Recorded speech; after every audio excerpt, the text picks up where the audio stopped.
So you want to create a life with someone and find that partner, but why are you attracted to the wrong kind of people, and what is that about? Well, I'm Jacqueline. And I'm Mary, and we are two therapists who believe that attachment is the root of everything, especially when it comes to relationships and dating. Yes, it truly is, and we are here to help you with all of that around relationships, dating, and sex. Today, we are going to talk about the big one. Sex. Yes. And one of the things I'm thinking about as just as we share this topic is there's, always the argument, how long do you wait before having sex with someone for the first time? And, go ahead. I was going to say, I definitely had that myself. I used to have a five date rule. So yeah, but I like the 5 date. I like the 5 Yeah. I mean, as long as all the dates are done in a week. As long as they're done quickly, right? Right. Back when I remember I used to, I did a lot of work on myself in this arena, of course, and I too, as I was navigating how to find that partner, and I was looking for certain rules or behaviors to maybe these kind of things will garner me the one. I remember this friend I used to have, and this person was a very attractive person and always had someone around.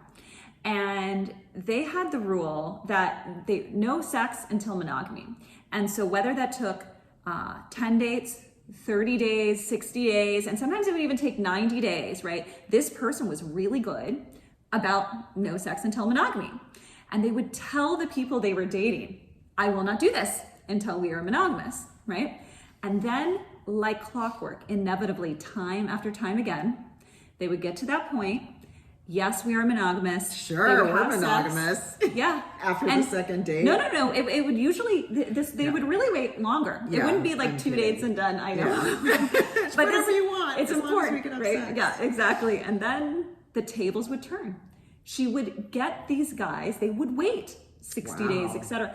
And then they would have sex, and they would a week, 2 weeks later, be gone. Poof.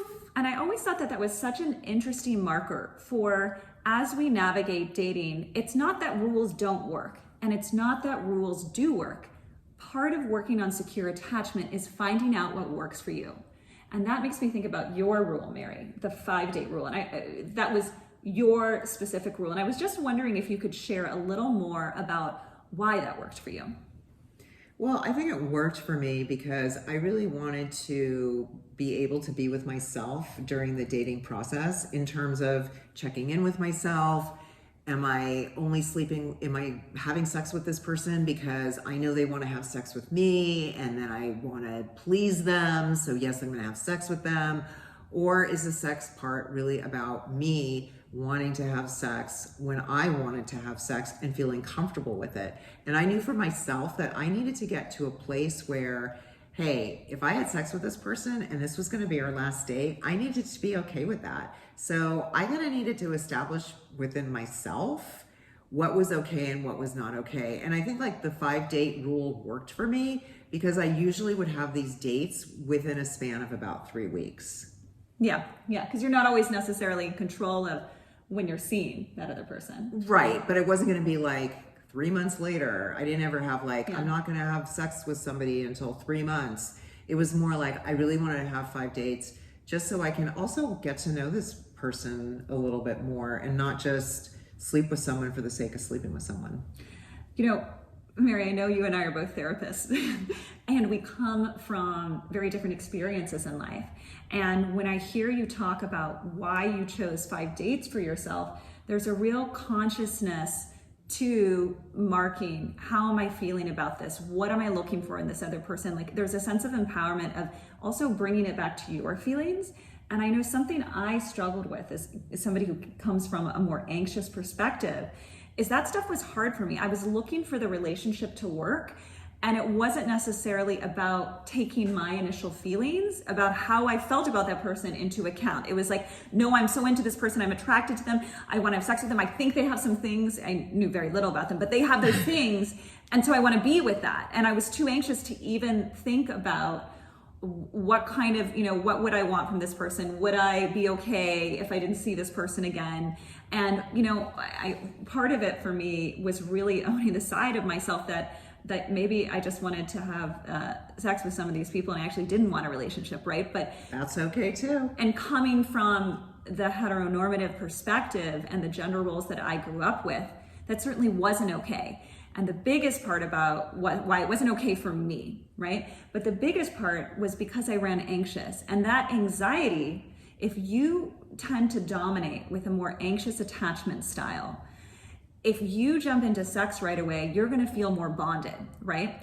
And that's great, unless you're with someone who doesn't want to bond in the same ways. And I would almost use it as a way to seal the deal. You know, it was so loaded, right? And I love how you say you're gonna feel more bonded as opposed to my partner and I are good. No, it was about me. It right, was about me. Right, Yeah, exactly. yeah. So it was like it can be one-sided. It really was, and my anxiety kind of ran the show with that, so I wasn't able to see. It was like, in a way, the other person wasn't there.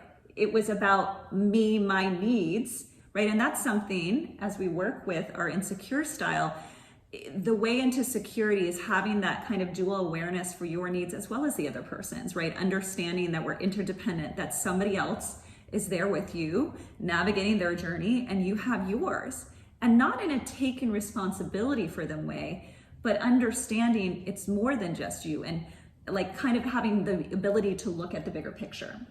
Well, there are a couple of words that you used. One was power, and it made me think about how I'm reflecting back, and it's like I really loved being able to control my own narrative around dating. So I didn't feel like I was giving the other person my power. I felt like I actually had a say in what was going on. And the difference is I didn't. Right. I was so panicked about finding the right person, or I would feel so attracted to somebody that I would feel like I didn't have any power. And so there was no room for me to feel my feelings. It wasn't from an inherently selfish place. I didn't know how to do that. Yeah, and I get that. I mean, I get going out on the first date, being so attracted to the person, just feeling like this draw and, you know, that sexual energy. And you're just like, it's like this, like you're kind of on a drug, right? Because love is a drug and it brings up all of these endorphins and neurochemicals and everything. And it just feels so like, oh my gosh, and I'm on this ride and I want to connect. And the way to connect is to have sex with this person. And that's what we think, right? And sex can just be sex, or it can be more intimate. And so what I was looking for was more intimacy. I hear in that a real adult perspective. Well, thank you. And the way that we handle sex and anything that we care about, in essence, is, you know, through Mary's and my eyes, is that attachment lens. And if you have developmental attachment wounding fractures, which I did, and I know you did too, Mary. It just sounds like you were at a different place than I was at that period of time. Definitely. It was definitely, I was at a different place, and not every relationship that I experienced was like this. And so I love that you named that, because again, we can move into different attachment styles. And so just at that place, that time in my life, I was feeling more secure. And able to carry that with you in dating, right? So then the quality of relationships we're having ends up looking different.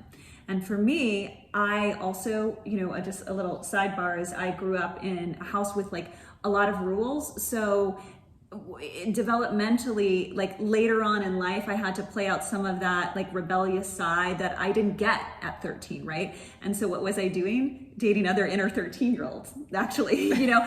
And it, you know, as teenagers, whom I have the utmost respect for teenagers. I find them so wise and raw and real. And sometimes they also don't necessarily see the larger picture. That's something that comes with wisdom and experience. And I was the same in that way, right? So it was like one thing was ruling me, and that was the only thing I can think about. And so if you're out there and you are trying to date and have sex in a way that is going to bring you what you want, as you said, Mary, what would you say? Let's go through a few tips that you would tell somebody who runs a little more anxious, because that's where like an avoidant might be able to wait to have sex, right? An avoidant might be able to wait to have sex, definitely. And also an avoidant can have sex and just walk away and be okay with sex without intimacy. And I think that's the difference is like, I was looking for something that felt more meaningful. So if I wanted to have sex, I could go have sex with whomever. But like, that wasn't where I was at that time in my life. Like, I just really wanted something more meaningful for myself. And I wanted to actually be in a relationship with somebody who wanted to be in a relationship with me.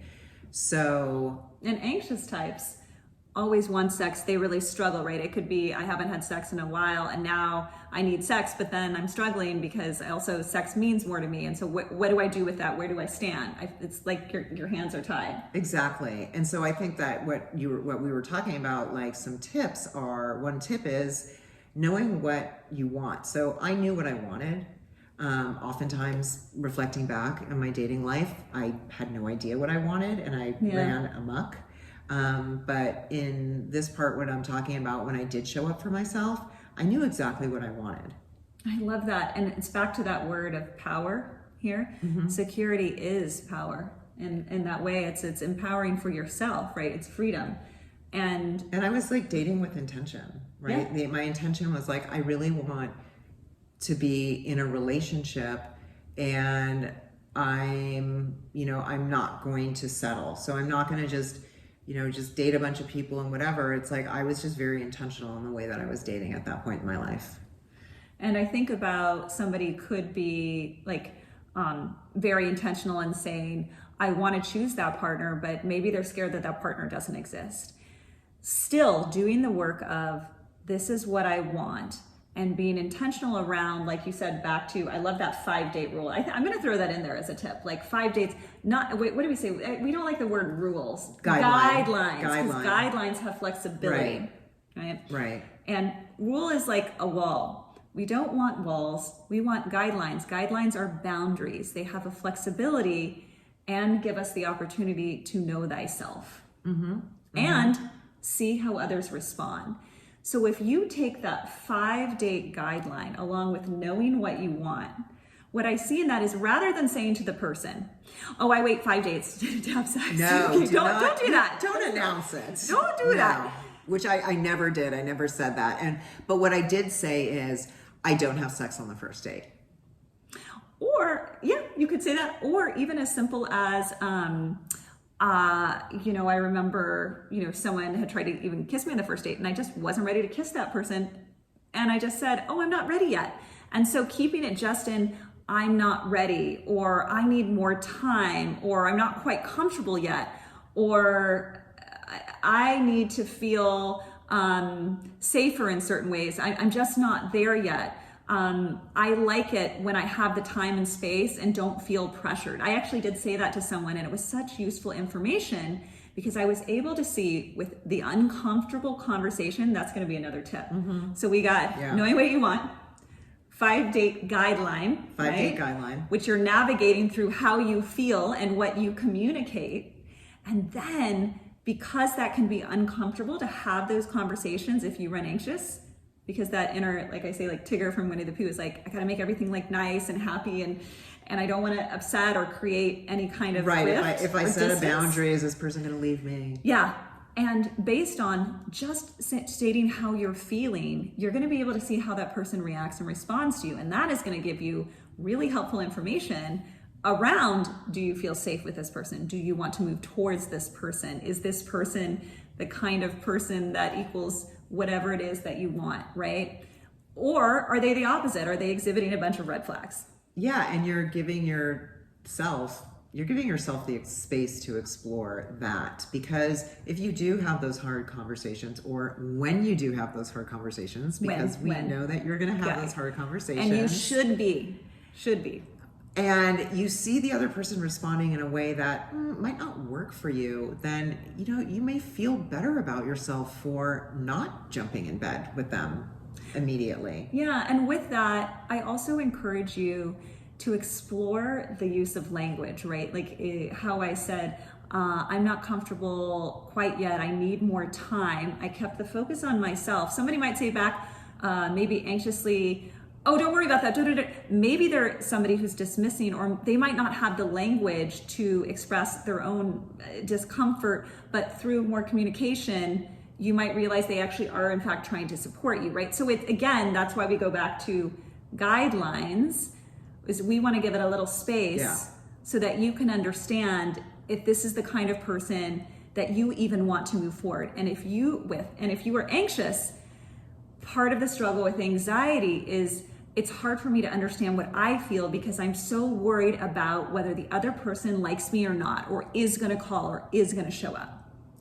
And speaking of anxiety and having hard conversations, let's talk about the hard conversation of sexually transmittable diseases. It's actually called STIs for the record Yes. now. We don't say disease anymore. It's actually sexually transmitted infections. And the reason is because like a cold, there's a stigma around disease, right? And when we start thinking and understanding that they're just infections like getting a cold or the flu or anything else, it's just an infection. There's nothing inherently wrong with you or the other person, and really learning to navigate this in a different way does get rid of the stigma. So yes. passionate I do about like it. the word dis-ease though, because it Dis-ease. causes a lot of dis-ease Dis-ease to versus have disease. these types of conversations. But Yes. we encourage Discomfort. It Yeah. causes discomfort. I used to want to not have that conversation because it sounded awkward and I didn't want anything awkward. I didn't understand not wanting anything awkward was called anxiety. So yes, we encourage you to have that conversation before because it is awkward.